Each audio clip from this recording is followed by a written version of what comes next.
friends, வணக்கம். Welcome to Dhanas channel. இன்னைக்கு நம்ம என்ன பார்க்க போறோம்னு பார்த்தீங்கன்னா டு ப்ரிவென்ட் ஹேர் ஃபால் ஆகாமல் இருக்கிறதுக்கு இயற்கை வழிமுறைகள் என்ன, ஹோம் ரெமெடிஸை பற்றி நம்ம பார்க்கலாம். அதுக்கு ஒவ்வொன்றும் என்னென்ன இருக்குது அப்படின்னு சொல்லிட்டு பார்க்கலாம். ஃபஸ்ட்டு பார்த்தீங்கன்னா தலைமுடியை நன்றாக அலசணும். தலைமுடியை எப்படி அலசுறதுன்னு பார்த்தீங்கன்னா வாரத்துக்கு 2 முறை அலசணும்.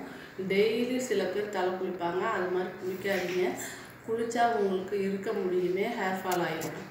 அடுத்தது ரெண்டாவது பார்த்திங்கன்னா கடுகு எண்ணெய் பார்த்திங்கன்னா வாரத்துக்கு ஒரு தடவை மசாஜ் கொடுக்கணும். கடுகு எண்ணெய் வச்சு அப்படி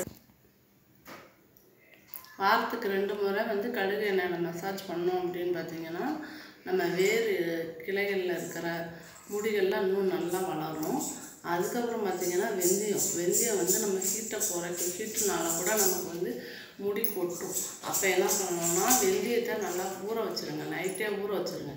ஊற வச்சு காலையில் அரைச்சி நல்லா நம்மளுக்கு தலைக்கு அப்ளை பண்ணிவிட்டு அதுக்கப்புறம் ஹேர் பேக் மாதிரி அப்ளை பண்ணிவிட்டு குளிச்சிங்க அப்படின்னா முடியும் நல்லா புசுன்னு சூப்பராக இருக்கும்.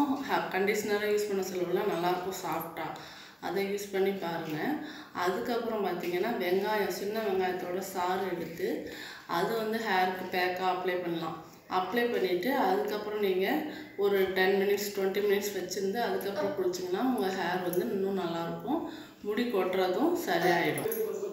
அடுத்தது பார்த்திங்கன்னா நம்ம வீட்டிலேயே கிடைக்கிறது கற்றாழையை நல்லா அதில் உள்ளே இருக்க அந்த ஒயிட்டு சோறு மாதிரி இருக்கும் பார்த்திங்களா, அதை எடுத்து நல்லா தலைக்கு பேஸ்ட் மாதிரி அப்ளை பண்ணிவிட்டு நீங்கள் குளிச்சிங்க அப்படின்னா ஹேர் நல்லாவே வளரும். முடி கொட்டுறது ஸ்டாப் ஆகிடும். அதுக்கப்புறம் பார்த்திங்கன்னா முட்டையோட மஞ்சள் கரு நம்ம தலைக்கு அப்ளை பண்ணிவிட்டு குளிக்கிறது மூலியமாகவும் நமக்கு ஹேர் ஃபால் ஸ்டாப் ஆகும். அடுத்த முக்கியமான ஒன்று ஃப்ரெண்ட்ஸ், எல்லாருமே கவனிக்க வேண்டியது பிள்ளைங்க என்ன பண்ணுறாங்க அப்படின்னு பார்த்தீங்கன்னா தேங்காய் எண்ணெயை தடவுறதில்லை. ஹேருக்கு டெய்லி குளிக்கிறாங்க, அப்படியே போயிடுறாங்க. பிசுன்னு இருக்குது, எண்ணெயை கண்டாமல் எனக்கு சைக்கிள் அப்படி சொல்லிட்டு போயிடுறாங்க. தேங்காய் எண்ணெய் நம்ம வேறு இலைகளுக்கெல்லாம் தேங்காய் எண்ணெய் அப்ளை பண்ணால் தான் ஹேர் நல்லா வளரும். இல்லைன்னா அது ஹேர் வளராது, ஒட்டிக்கிட்டு தான் இருக்கும். மறுபடியும் நீங்கள் தேங்காய் எண்ணெய் தலை குளித்த மறுநாளே காலையில் அப்ளை பண்ணுங்கள். நல்லா சுறுசுறுப்பாக நல்லாயிருக்கும். மண்டைக்கும் நல்லாயிருக்கும். அந்த வெயில் ஹீட்டை குறைக்கும். அடுத்தது பார்த்திங்கன்னா எலுமிச்சையும் நெல்லிக்காயும் நம்ம ப்ரோட்டீன் இருக்கிறதுனால நம்மளுக்கு ரொம்ப நல்லது. விட்டமின் சி இருக்குது.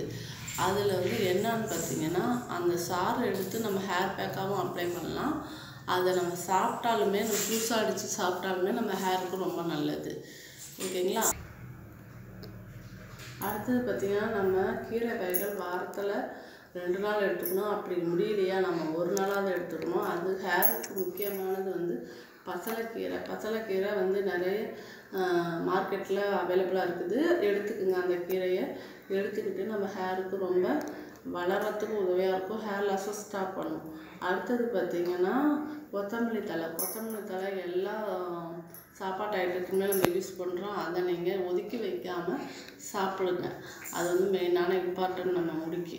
அடுத்தது தேங்காய் பால் பார்த்திங்கன்னா தேங்காவை நல்லா பால் எடுத்து அந்த பாலை நம்ம ஹேருக்கு பேக்காக அப்ளை பண்ணிவிட்டு ஒரு 20 மினிட்ஸ் கழித்து குளிச்சிங்கன்னா அதுக்கப்புறம் பார்த்திங்கன்னா உங்கள் ஹேர் நல்லா சில்கி ஷைனியாக சூப்பராக ஃப்ரெஷ்ஷாக இருக்கும். நீங்கள் யூஸ் பண்ணி பாருங்கள் ஃப்ரெண்ட்ஸ். இந்த டிப்ஸ்லாம் உங்களுக்கு பிடிச்சிருக்குன்னு நினைக்கிறேன்.